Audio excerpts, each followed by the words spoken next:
The community of Wikwemikong is located on Manitoulin Island in Lake Huron's scenic Georgian Bay. Meaning Spirit Island in Ojibwe, Manitoulin is one of the largest freshwater islands in the world. And Wikwemikong, which translates as Bay of the Beaver, is one of the largest First Nation reserves in Canada. 7,000 people live here, representing 3 different nations, Ojibwe, Odawa, and Potawatomi. The community's motto is proud and progressive, and it tries hard to live up to it. There are modern suburbs with new and well-kept properties. There are 4 churches, 3 schools, and 2 shopping plazas. It has its own police force and even its own local television station. There's a soccer field and soccer mums, and out on the edge of town an 18-hole golf course. Champion shot. Oh. You missed. My turn. Meet them. On the surface, Wikwemikong, or Wiki as the locals call it, could be any small rural community in the country. Underneath the porch. And as in any community, Wikwemikong has its share of problems. There's chronic unemployment, there's alcohol abuse, and there's a serious problem with hard drugs, things like crystal meth and crack cocaine. But despite all of that, there's a real positive vibe here. Most people are very optimistic about their future, and that future is tied directly to their past.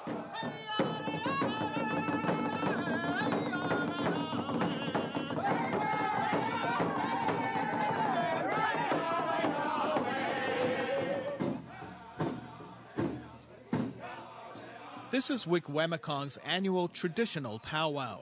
Every year, it's held in one of the 6 satellite communities that make up the reserve. This is a small powwow compared to one held here later in the summer that attracts more than 60,000 visitors. At that one, dancers and drummers compete for cash prizes. But there's none of that at this smaller gathering. This is more a cultural celebration than a competition. And it appeals more to those people in the community who take pride in their native tradition. People like Josh Eshkagogan. Josh is one of the many volunteers who helped set up the powwow earlier in the day. So basically what we do is we formalize a little gathering for our traditional peoples and celebrate the nice fiscal year that we had so far. I understand sort of a Thanksgiving. Is that what this is? It's a Thanksgiving in regards for all the Creator has given us in regards for, for the harsh winters we've gone through, and then we're coming down to where the berry festival is coming up. The berries are popping out. The gardens are going in. So this is the year. This is the day that we celebrate the Thanksgiving of the Creator, what's given us to us. It's nice if we sit up here and you can see there the powwow, and you can hear the drums. What does it mean to you to have the traditional powwow here? Oh, it's exciting.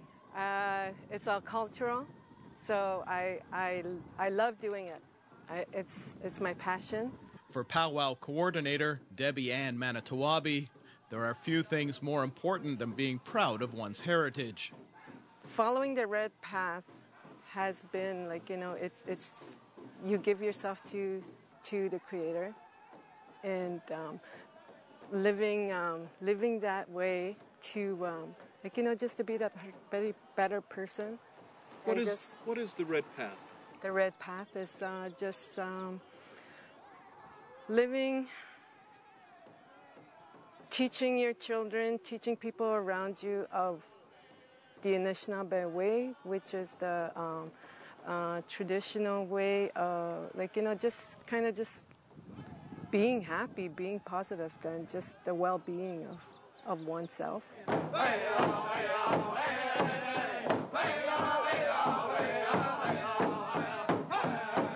The traditional part of it's so rich in our community. For Debbie, this celebration symbolizes what's best about her culture. But she admits keeping these ancient traditions alive while contending with the pressures of the modern world isn't always easy.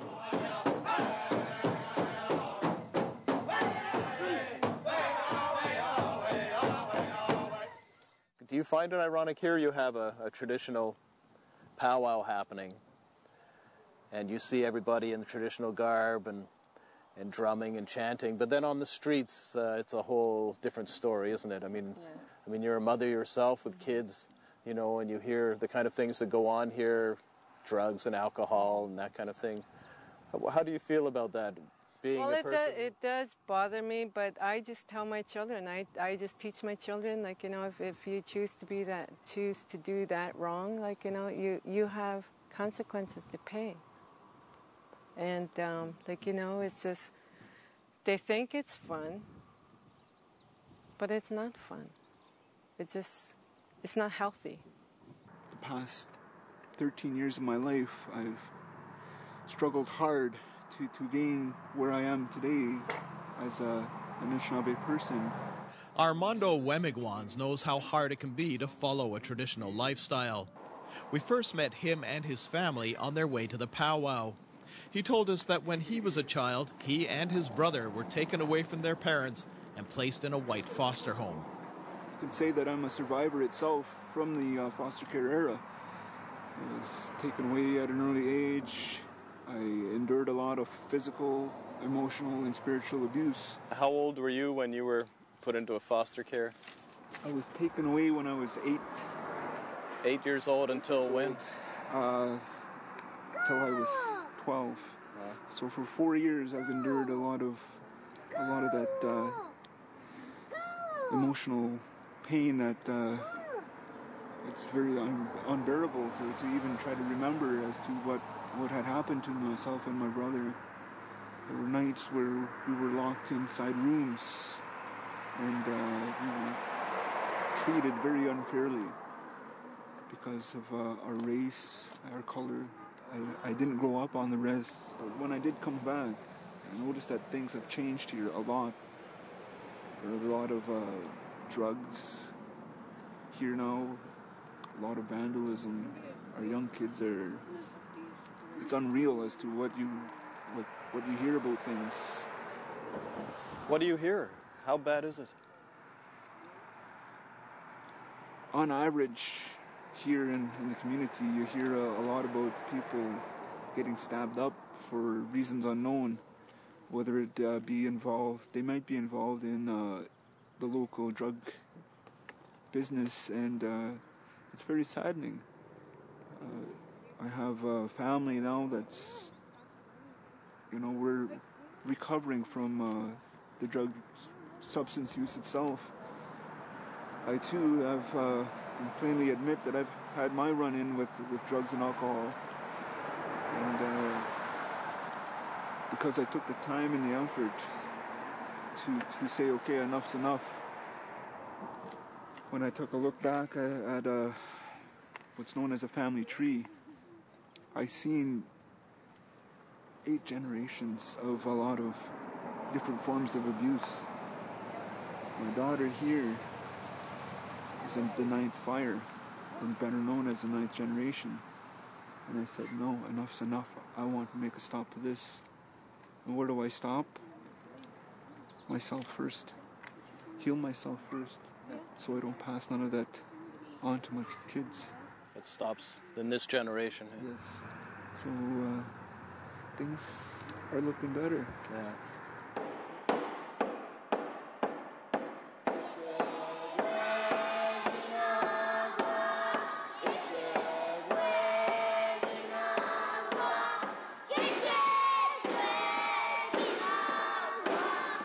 Pride in one's culture starts at an early age here.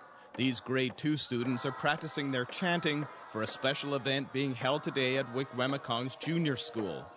Along with the rest of the kids, they've set up displays around the gym depicting different aspects of their traditional life. And parents have been invited to drop by to see the exhibits.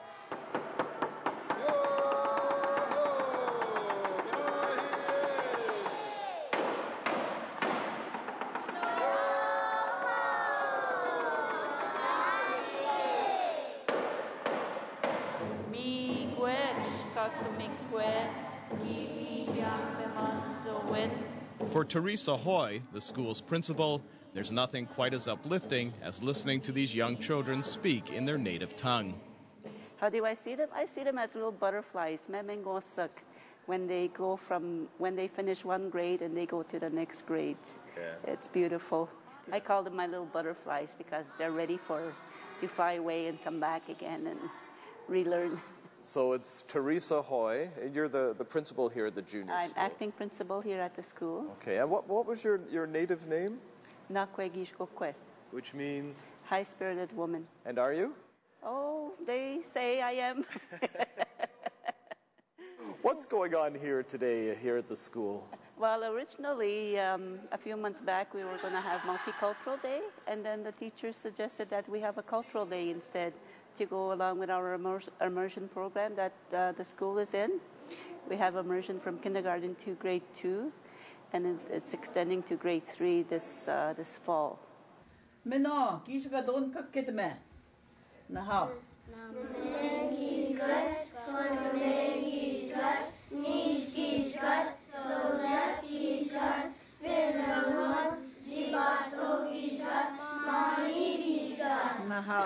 The language immersion program was started here just recently, when it became apparent that this cornerstone of the culture was in danger of crumbling. With the study that was made on the reserve here, we found out that the younger children are losing their language quite fast, and so the director and the teachers and everybody got together and decided that we should go immersion to make sure that we keep our language. How long has that been going on now? 3 years. Yes, 3 years in the school. Is it working? It's working slowly and gradually, and hopefully we'll be there. What do we have here? These are things that the students brought in from home. What the teacher did was she sent home a list for parents to work on and send back the words that what you call these different items.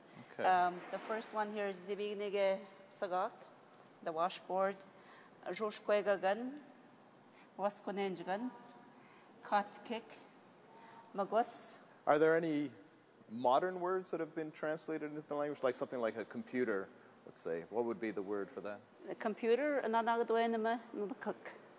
Wow, and that translates literally as a computer, or as something that holds memory. That's interesting. Yes.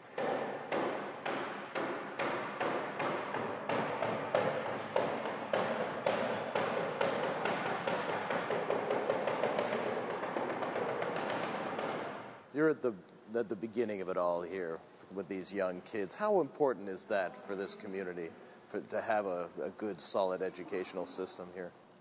Well, we've had these schools for over 50 years already, and it's always been with the main language, English. And we've had quite a few students, graduate and become doctors and all of that. And hopefully, with this immersion program, we'll have bilingual doctors and lawyers and all those occupations in the end. And, we will retain our language and still be able to work with the mainstream. I'll be attending University of Western Ontario in fall.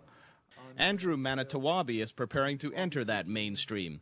He's one of 23 grade 12 students who are graduating from Wikwemikong's high school this year. For me, I plan to take a year off and then go to college for chef training and then chef management. All right. Karen? Yeah, same thing. I'm going to take a year off and then I'm going to apply for school, maybe be a social worker or a dietitian. I haven't really decided yet. Yeah. And Amy? For myself, actually, I already been accepted into a program called Native Community Care Counseling and Development. That is through the Anishinaabeg Education Institute in North Bay, Ontario. I actually got notice of my funding approved too through the Wikwemikong Board of Education, so I'm looking forward to pursue my post-secondary, although it has taken me a long time to get where I'm at today, so I want to continue on with that path. Yeah, like you've got 2 kids, right? Yeah, I have 2 daughters, yeah. So you were out of school for a while and decided to come back? Oh, yes, I did, actually. And how it came to be where I am today, it was originally last year I wanted to apply into the NCCCD program, but I wasn't able to get funding, and it was already late when they had notified me when the announcement of the program was on.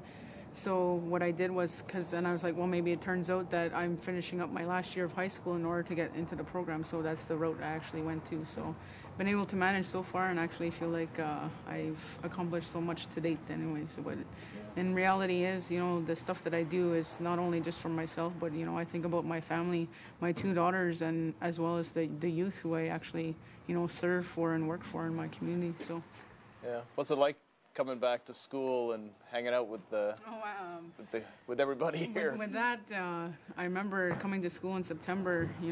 I kind of felt that I was out of place, or that I was too old to be where I'm at. But I do feel like that I do fit into them as well, because I see them day to day, or I work with them here, there, community events and stuff like that. So it's actually, I took it as, it was day by day. Mind you, I do have the young ones say, that they're surprised that I'm still in high school. But, I told them, it's, it took me a long time to get where I'm at, and I just want to provide that example to use that, anything could be accomplished, if you just, keep your mind and your mentality focused, and you'll get there as well.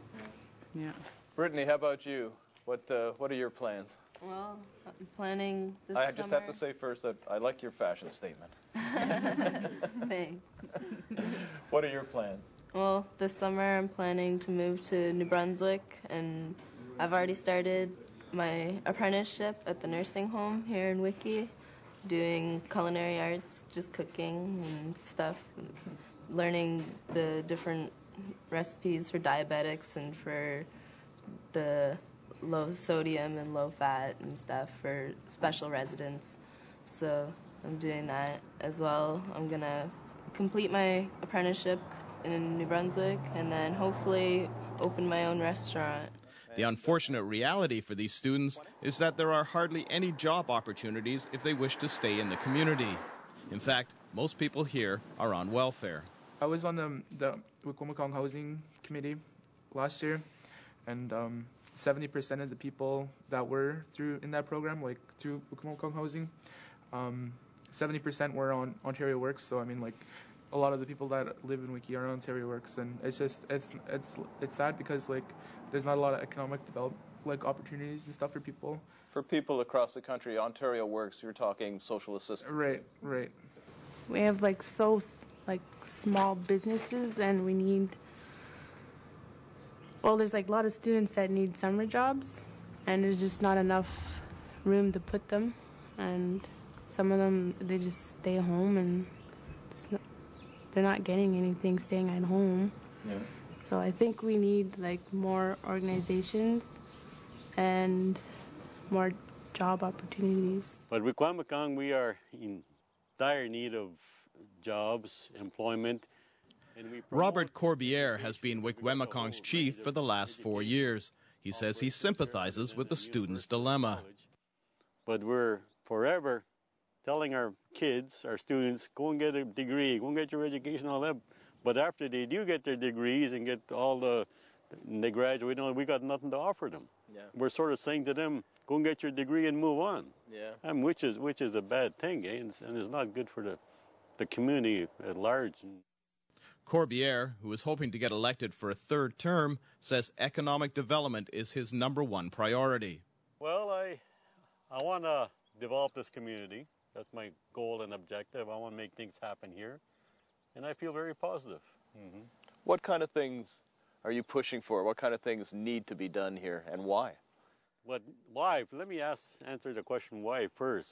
First of all, not only Wikwemikong, every First Nation that I know of is struggling because of their annualized federal contributions.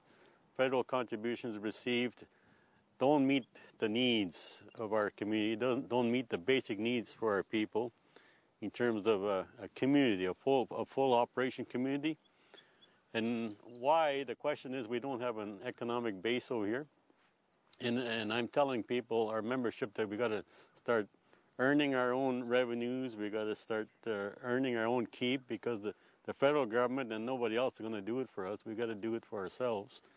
And I've been telling the people, the only people that are going to help us is the band membership of Wikwemikong. Nobody else is going to come over here and say, hey, this is what I can do for you. And the project I'm looking at right now is a wind farm alternative energy, green energy, to supply the Greater Toronto area where all the energy is short, major shortage over there. And we're looking at 400 megawatts for Wikwemikong. And we have the land. Wikwemikong, like in acres, is 105,000 acres. Now the brain here can convert that into hectares. And plus we also have another reserve, Point Grandine Reserve, which is about, by boat here, about 20 miles. We got another 32,000 acres there. So land-wise, we have the land for development, and we have tons of potential. You have lots of wind. We got, oh yeah. And I was asked one time, what happens if there isn't any wind in a given day? And my quick answer to that question at a band public meeting, a band membership meeting, was I'd arrange a council meeting right in front of that wind tower, and then we'd have all kinds of wind coming from the band councilors and myself. And but would something like that supply a lot of jobs? Because I know unemployment is an issue here. Well, unemployment is a major issue. The wind project itself will, at the most, maybe create 20 jobs when we're in full operation. And then we're looking at it like a 10-year phase that in. But what we need is a cash flow to get into other economic development ventures, and this wind farm is the key to making that happen. And we also have like a dolomite quarry out in the South Bay area, and it's known, it's been sitting there for, well, since the beginning. But to develop it right now, our people with Wikwemikong are not ready to develop the quarry and start selling rock to, once again, the Greater Toronto area or Southern Ontario. What's the dolomite used for? It's used for glass, it's used for pavements on the highway, asphalt and toothpaste, and there are about 100 uses for it. They use it in spark plugs and there are all kinds of usage. Mm-hmm. But these plans, they seem to be sort of developing. I mean, where are we at? What's happening right now in the community as far as jobs? What's the unemployment rate here, first of all? The unemployment rate right now here, I would say maybe, and I'm guessing about 60 to 70%. And then the people, the biggest employer here is the band administration. Right. And we got some private business. We got some logging operations going on and a little bit of farming. And that's about it. But there are a few enterprising people in the community who have found other ways of making money. This crew is just returning from an island 30 kilometers away where they've been picking medicinal hemlock. This is the hemlock. This is what we pick out there. This is, we've been doing this now for about 5 years. And within that 5 years, the remission rates for cancer went down by 18%. As an indirect result, I guess, of us too, contributing to the cause. Is this a traditional cure, or is this something new? Or there's a component inside this plant that they synthesize that they put in for like breast cancer and any other cancer research. So, yeah, it's traditional. So you've been doing it for 5 years. But has it been gone back further than that, or is this just a recent thing for you guys? Oh no, this has been going back for years and years. Really? Yeah, like all the Nishnabs around here all know the different medicines that they use for all kinds of different ailments. But this one here is where everyone found there's one component in here that they found that works with the cancer, okay. For breast cancer. Is this something you do for a living, or is it something special you do? Just for fun, man. Yeah, it's just for fun. It's for the cure for cancer. Are you serious? Something about it. But you must get paid for doing it? Oh yeah. Oh yeah. Of course. Yeah. We do it for nothing. It covers our own costs, but and it's all about being out there too, So we all get to go out and leave all this behind. You just go back to the land, I guess you can say. Yeah. Back in the woods and recharge your batteries. I'm sure. How often do you get to do that? Oh, now we're out there mostly all the time. We come in town once a week. We come in, we resupply, we get all our gear back, and we head back out again. And you do that, all summer? Or? Yeah, as long as there's a part in the summer where it gets too hot, where the active ingredients starts to pollinate, and then it loses its toxicity, I guess, after that. So we got to wait until it cools off again later on. Oh, someone's driving by here. Yeah, so we got to wait for it to get the weather to cool off again, and then when the weather cools off, we go back out in the fall again, then practically all through the winter to next spring, but summer off, pretty much. Where did you learn all about this? Well, I do a lot of my own research. I'd hate to say the internet, but I'll say... So it's not something necessarily that's been passed down to you by any of the elders or anything? Actually, my grandmother a long time ago, she was telling me about this one medicine out there, and I was asking her what it cures, and she said it cures everything. She said everything. And I was like, oh, even AIDS? She's like, yeah, everything. But she didn't tell me what it was. And then years later, I found it. All she told me was, it's all in the back over here in the backyard. It all grows there. You play in it all the time. And that was this.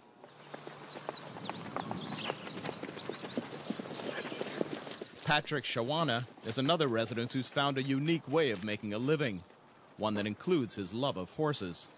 What's his name? Handsome. Handsome? Why handsome? Because he's handsome. What's the situation here for you? Do you have a job here? Yeah, my boss is right there. Work, waiting for you to go to work? Yeah. What do you do? We do some masonry work, and I work with his workhorses. We plow the fields, and with workhorses? Yeah. What kind? They're a lot bigger. Belgiums, and he's got some Percher and Pintos. I love working with horses. I love being around them. I couldn't answer for everybody else, but things, there's quite a few unemployed, but yeah, I do all right myself. If you want to work, and if you want to look for work, you can find work. I love being here. This is where I'd rather be here than the city, that's for sure. Because in the city you can't run around riding a horse, and you know what I mean? It's the freedoms of the reserve. Freedom. While Patrick may have found the perfect job, there are other people in the community who have found a less idyllic way of making a living, dealing drugs. Why the drugs, I talk to a lot of people, is because we talk about there's no employment for our people. So drugs is a quick turnover of easy money, and it's our own people bringing it here to Wikwemikong. For the longest time, it was major denial here. Our people saying it's somebody else, non-band members bringing all the drugs in. But the police, our tribal police, know it's not other people, non-band members, it's our own people bringing the drugs here. And it's post-secondary students that are bringing drugs here now, that are going to school, say, in North Bay or the Sea or Sudbury, and they're doing it to sustain their livelihood, to go and get their post-secondary education.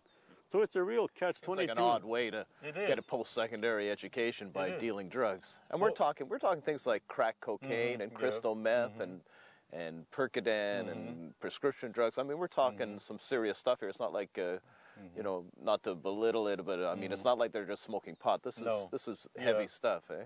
We talked about it at council meetings many times, and we had Judge Gay come and talk to us one time, and our tribal police, and we're trying to get a handle on how can we prevent the growth of the activities that are going right now, or curtail them, or make it preventative. And the only answer we came up with at that particular meeting, the whole band council were there, was activities. And Judge Gay says, create as many activities as you can for your kids and your students and your people. And that'll somewhat curtail all these activities and drugs and alcoholism too. There may be some activities for kids during the day, but it's a different story after dark, especially on the weekends. After dark, on a Saturday night, you usually get rows of kids walking around in packs of about 10, 15, 20 kids, and they're all coming out and, they're all partying and whatnot. And an example that I can give you is about the ambulance story over here, when these guys, an ambulance was called, and then these kids came out, and they grabbed the ambulance and they broke off the communications antenna, and they started shaking that ambulance, and it scared the heck out of the paramedics that came. So they don't come around here anymore, especially on that street. They won't come around without any police escort or anything like that, because they were terrified. And these kids didn't have any intention of doing any harm. This was all just fun and games to them. Like, they have no intentions of getting in there and getting at these guys. But it's like wild dogs. But are they drinking? Are they doing drugs? What's the scene? Oh, they are drinking, and they are doing drugs. You know, it's a Saturday night. It's, you know, in the dark. They're bored, right? There's nothing really left for them to do around here. At night. At night. So Everybody they drinks. It's like part of the culture, right? Yeah. So they all get together, and that's how their sociological thing, eh? Yeah. That's how they fit in with their own group, and they get together. That's what they do. Yeah. And you know. What kind of drugs are we talking about here? You know, just your typical like street drugs. Yeah, gasoline to ecstasy to speed. Yeah. Cocaine. Crack cocaine. All that garbage. Weed, pot, hash. Everything. Just everything. Yeah. In a nutshell, yeah, everything. Pharmaceuticals too are really huge here. Yeah, exactly. Like the prescription drugs. That's a big problem. Huge problem. It's even worse than all the illegal. All the OxyContin, Percocets. That's what everybody does here. It's you know, like the way I said it there at one time is that it's the painkillers, eh? To get addicted to the painkillers. And the way I think about it, they got a lot of pain in their hearts, so they get addicted to the painkillers. So it numbs everything out for them, huh? And you know, they're bored kids. They don't know what to do. And they're lashing out against their own society, like they're products of their surroundings. You know, like I coined a phrase there one time about byproducts of the community, right? So they get their attention and they lash out and they vent any which way they can. Is this something relatively new, or is this something that's been going on a long time, or is it something that's getting worse? Well, I've seen it gradually, the downward spiral, I call it that. Like when I was younger and when I was a teenager and getting into that sort of thing, you know, we had our little ways, but I've noticed gradually that every generation is progressively getting worse than the one previous to that. So like the way we did things now, the next generation that comes in is 10 times harder. They're doing things more. And I hate to say it, man, we're kind of like responsible for, they saw us and how we behaved. And then they accepted that. And now when it's their turn, they're behaving in a more harder, you know, like more deeper level, more hardcore, eh? You know, they're hurt. This night, the rains came and the streets were soon deserted. Just advise, could you put Constable Peltier in this unit for the time being? 10-4? But according to the people on the front line, like police officer Jamie Peltier, the drug and alcohol situation in Wikwemikong is getting worse. I don't think the problems that are happening in our community are specific to our community. I think they happen all over, but generally we're seeing a lot of property offenses, break-and-enters, mischiefs, vandalism. We're seeing a lot of domestic assaults and things like that. And a lot of the underlying reasons why that's happening, a lot of people figure are because of drugs in the community. There's a lot of drug abuse, alcohol abuse, and things like that. So when we're on patrol, generally that's what we come across. A great percentage of our incidents that we deal with there's either drugs or alcohol involved in them. Are we talking, you know, just people smoking joints, that kind of thing, or is it more serious than that? It's getting a little bit more serious. I've been on for about 10 years now. And in that time, I've actually seen an increase in the hard type of drugs coming in. Initially, it was like, I don't want to say the soft drugs or whatnot, but I mean things like marijuana and hash. But now we are seeing different types of drugs like crack cocaine, and the heavier drugs are actually making into the community now. Are they getting into the hands of the kids, like high school students, or is it the adults? Who's using these drugs? At this point, it's kind of a mixture of both. So it is actually getting to the younger groups as well, which is why we want to go into the schools and teach the kids to stay away from the illicit drugs and things like that. Jamie is a community services officer. When he's not on patrol, he's in the schools, talking to teens and even preteens about the dangers of drugs. I provide different programmings to the schools and other organizations in the community. So different programs like the DARE program. We do the Drug Abuse Resistance Education program for the grade 5s at the grade 5 level. Why is it necessary to go to the grade 5s with something like the DARE program? Well, the DARE program is specifically geared for grade 5 and grade 6 levels, so that's why that group is particularly targeted with that program. And then there's other programs for the smaller kids, like we do different programming with the smaller kids. And then I have requests from the high school as well for different presentations up there as well. Different variety of topics usually. I guess my question is, why is it necessary to have a drug awareness program for kids in grade 5 and 6? What's the situation here? Well, I guess it's becoming a little bit more of a problem, and as opposed to police being reactive to problems in the community like drugs and different offenses. They want us to take a more proactive approach, which is why the Wikwemikong Police Service initiated the Community Services Officer position to get us into the schools on a more proactive and positive situations instead of just reacting to crime and dealing with youth in that respect. Sometimes when I'm just walking around, people will ask me if I want any drugs or anything, but I always say no. It kind of annoys me when people just constantly ask me, hey, where's the stuff at? And I don't know, it's like sometimes I feel like I want to say, like, do you have anything better to do besides do that stuff? Sometimes, I don't know. It seemed just about everyone we talked to in the community were not only aware of the drug situation, but most have been affected by it in one way or another.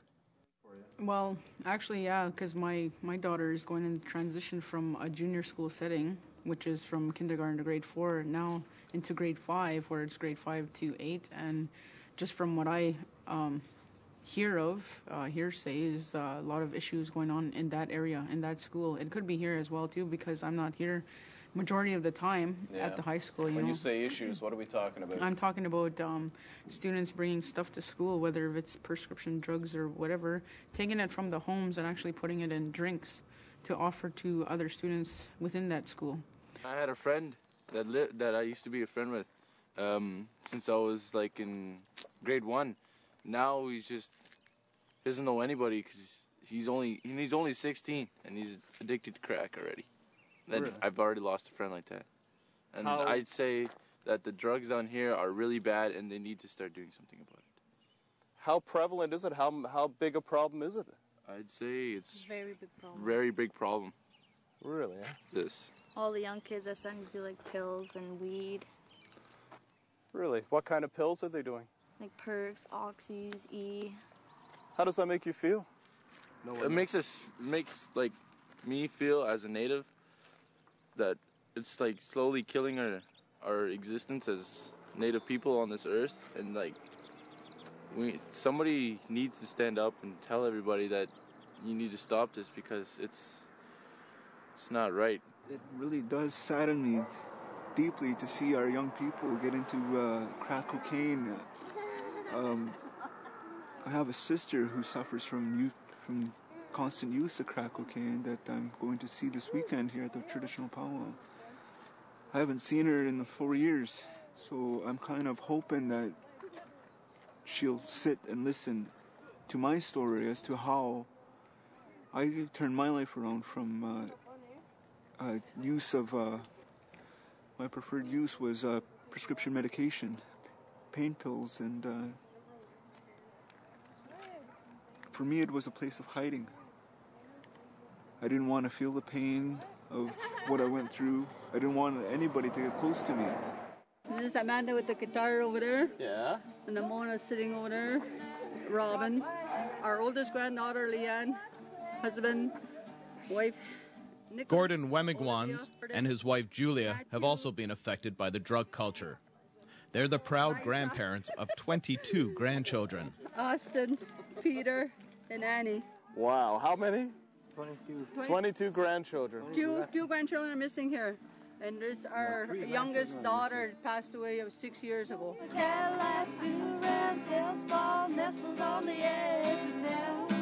We met Gordon and Julia at this family get-together in their backyard. What's it like to have 22 grandchildren? I can't imagine. It's fun.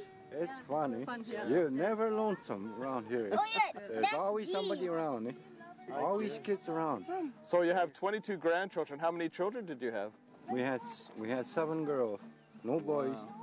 My youngest one died. This one here. And these two belong to mom. Belong to her. Yeah. These two here, and we're looking after them now. Was it an accident? Yeah, something like that. Yeah. At first, Gordon found it too difficult to talk about his daughter's death. Could I ask you about your daughter? Or is it too hard to talk about? It's too hard to talk about. Yeah. That's how she died when she OD'd. She OD'd on drugs? Oh, actually, we don't really know what happened. That's what they told us. But I think it was something else. How old was she? She was only 19 years old when she died. Was she here in the community? No. She was in Sudbury. Oh, no. That must be terribly difficult. It was difficult. I'm not over her yet. Yeah. you have all these other kids and grandchildren, and you know that these kind of things exist here. How difficult is that for you? How hard is that for you, knowing that you know these kind of pressures and these kind of things still exist around here? They do exist, and I know the community is always helping. They got places where you can go, make a phone call if you need help, or if your child needs help. They got helplines. You know, as a mother and a grandmother, that must be such a worry for you.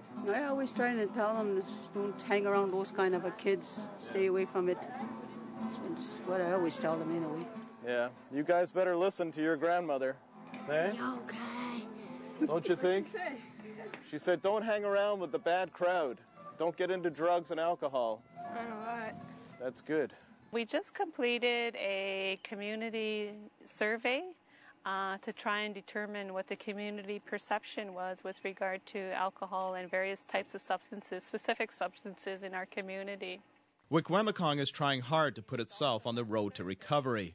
Rolanda Manitowabi runs the Rainbow Lodge, a drug and alcohol treatment and recovery center. With regard to the alcohol and drugs, it's heartbreaking. You know, people don't have to use drugs to live a healthy life and a good life. And I think that there are a lot of issues underneath that, you know, we have a lot of healing to do. And I think we're on our way, you know, but it's a long road ahead.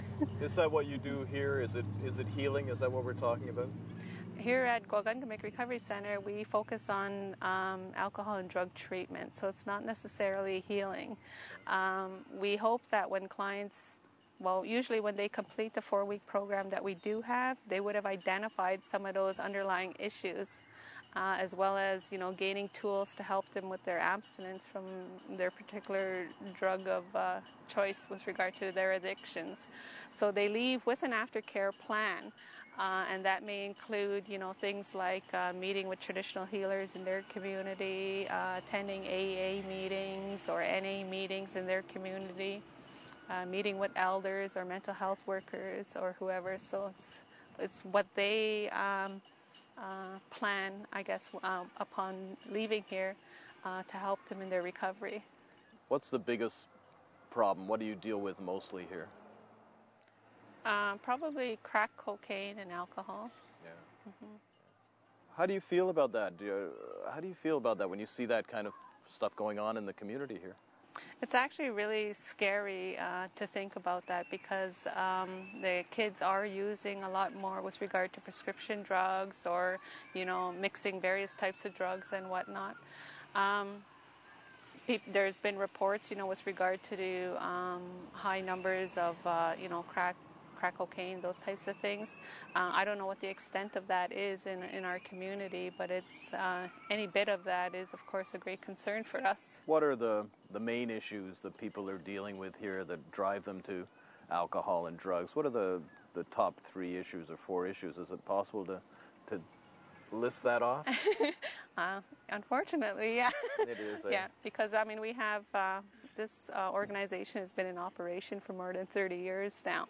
And for the 5 years that I've been here, some of the underlying issues that have been identified or are generally identified are sexual abuse, family violence, and a history of maybe physical violence in their lives. So I think those are some of the issues that contribute to their choices in, you know, addictions.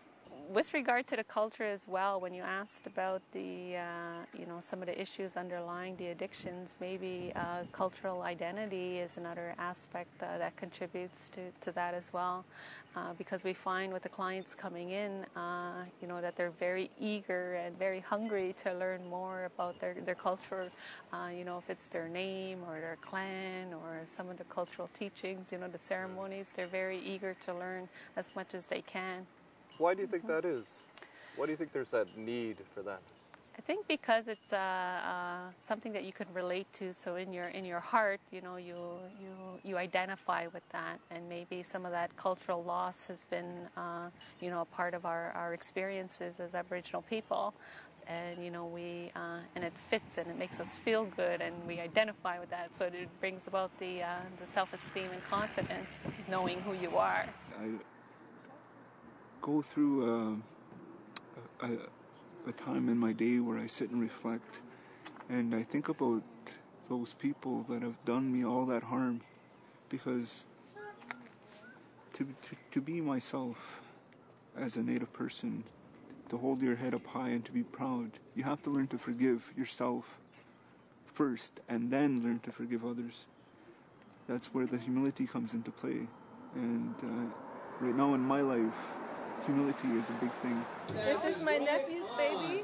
7 years ago, Debbie Manitoulin also decided to dedicate herself to her native culture and try to live a more traditional life. It was never there for me as a child because of the religion. Like, you know, I am both Roman Catholic and tradition. My father had been a deacon here in the community, so he was strongly for the church. But as I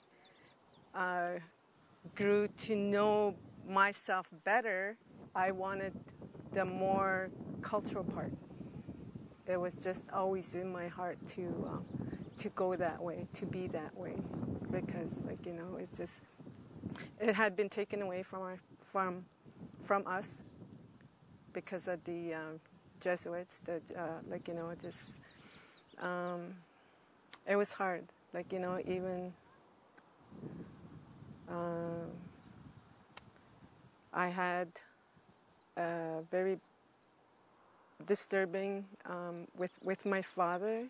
Like, he was angry at me at one time, but he accepted my choice of going this way, going this path.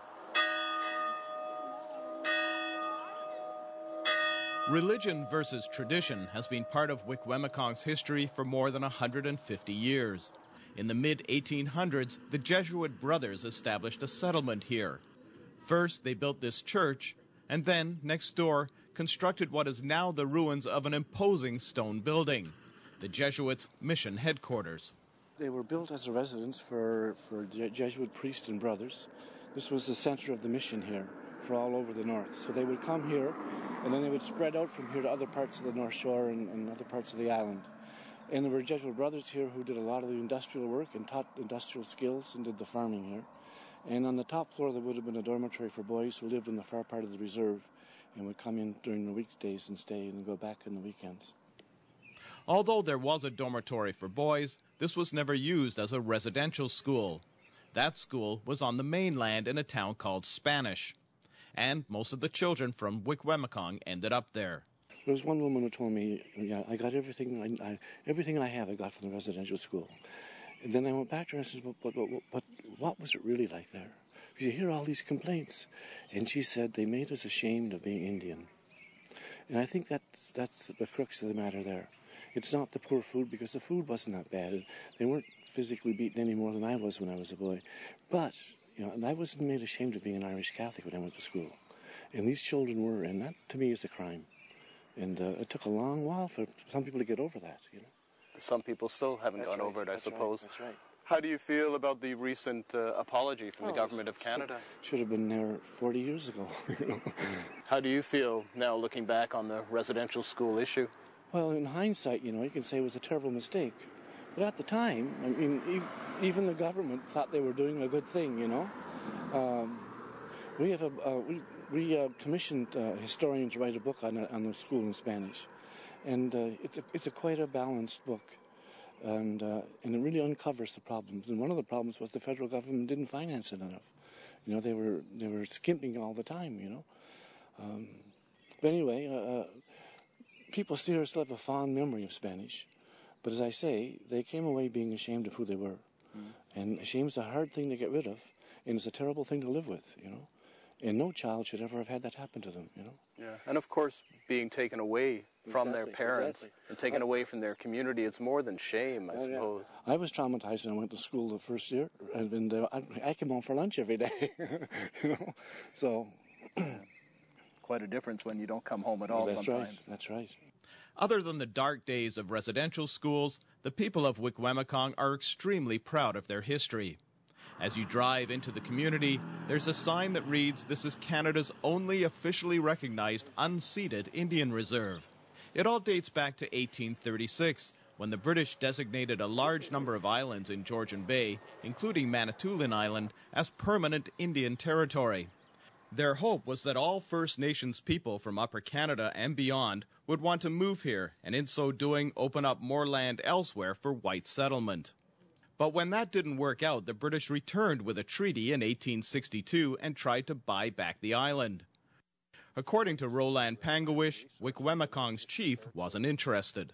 And in particular with Wikwemikong, it's called the Unceded Indian Reserve because of a surrender that took place, a treaty that we opposed in 1862 that we refused to sign because we had signed a treaty with Sir Francis Bond Head in 1836 in which the British promised that these islands, all the islands between Sault Ste. Marie and Penetanguishene, numbering some 23,000 islands, that those would be ours forever, our property.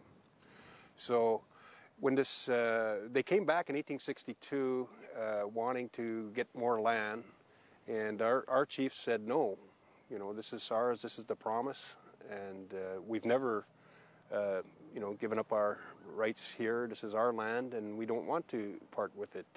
But they were able to induce some other people to sign this agreement, and we refused. And at that point, they said, well, everything east of the line from South Bay to Manitoulin Bay, they drew a line, and they said east of that will be the unceded portion. So from that point on, we were called the unceded. And it has a lot more meaning, I guess, in the sense of the continuous line of our occupation of the territory and all the legal rights that entails. But unceded also has implications under the Indian Act, where it says under, I forget what section, but where it defines an Indian reserve, it says property that's held in trust by the Crown for the use and benefit of Indians. But there's a subsection there that says special reserves. And special reserves are defined as land which is held by someone other than the Crown. And in this case, Wikwemikong Unceded Indian Reserve is classed as a special reserve because the property lies in our own interests. And what's the advantage of that? Well, it's not a matter of land being set aside or just for the use and benefit. It's actually our property. We own it and have never relinquished our jurisdiction over the territory. So as far as our people have always been concerned, this is our land and we hold jurisdiction over it. And of course, in trying to come to agreement with all that means with the government of Canada, there's a lot of differences of opinion as to what our rights really amount to. But it's something people here seem to be very proud of. Yes. Yeah, we are very proud of our status as an unceded Indian reserve, and to us it's something that we've inherited from our forefathers and that we intend to pass on to our future generations in terms of this remaining our land.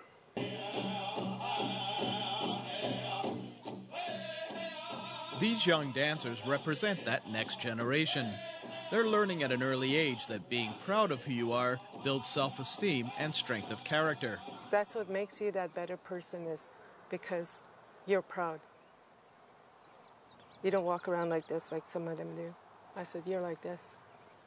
And people know, that, people know who my children are. This is my husband, Jim Manitowabi. Jim, nice to meet you. This is my son, Sheldon Manitowabi. Sheldon, pleasure. I've introduced my children to naming ceremonies. So my children and we have Indian names. What's your Indian name? Translated in English is one who takes care of water. So Nebe is water. Nebe Negdenjget. Negdenjget is one who takes care of something. Wow. So Nebe, so I take care of the water. And ironically, my son, who is 12 years old, my father had given him his Indian name before he passed on, which is White Caps on the Waters. Wow. So. And you're the one who takes care of water. Yeah. Grade 2 boys! Every morning, the students at the junior school head out for their daily run. Grade 3 boys, encourage The question on everyone's mind in Wikwemikong is what kind of future will there be for these kids? Will they be able to avoid the vicious circle of drugs and alcohol and go on to lead productive lives? The overwhelming answer we heard was that their future looks bright. You see these kids now that are under your care. Do you see a bright future for them? Oh, yes. There's a bright future for them. And the school has a lot to do with that, the schooling that they're getting now. I know that there's issues that our community has, and we continue to work, for more employment and more opportunities and more access to services and whatnot. But the people help one another out. They care for one another. Sometimes we have facilitators coming in to do workshops or conferences. They can come in, have an impact on us, but then they're gone. Our community members, in some way, I guess we're all related and we care about one another. And I think the community comes together in times of need. And I love it. The land is beautiful. The water is beautiful. It's just no place like it. All right, it's going to be our last week of running. Hip, hip. Like I said, every community has its problems, and I know we have a good set of organizations here that are working together to do some proactive stuff. Like, it's not only the police office that's initiating programs. We have the Rainbow Lodge Drug and Alcohol Recovery Center, and we've got the Kinigobejgme Family Center. There's different organizations in the community that are really stepping up and trying to do more proactive things. So it's looking promising, and I think all we can do is keep trying and whatnot. Everybody is expecting a big turnaround at some point, especially the younger people. And I'm saying it's going to happen. Our elders talk about that too. And it says it's time to roll over and start making things happen here in the community and start paying our own way. Eh? And the only way we're going to do that is we got to get some economic development projects, and we got to start earning our own revenues. Mm-hmm. So are we right now sort of, do you feel that change is like just right there? We're there. We're at the tip of it right now. Yeah. Mm-hmm. It's ready to roll. It's ready to go, yeah. Well, and I get a lot of encouragement from the younger kids too, and the post-secondary students. I get emails and calls from all over Canada, even as far as Texas and California, saying, let's get going. And a lot of people are saying, don't back up. We've got to go the distance. So I'm telling the people we are going to go the distance, and one day we're going to say to the rest of Canada, hey, we're on our own and we're okay. And that's going to happen. That's definitely going to happen. How do you feel?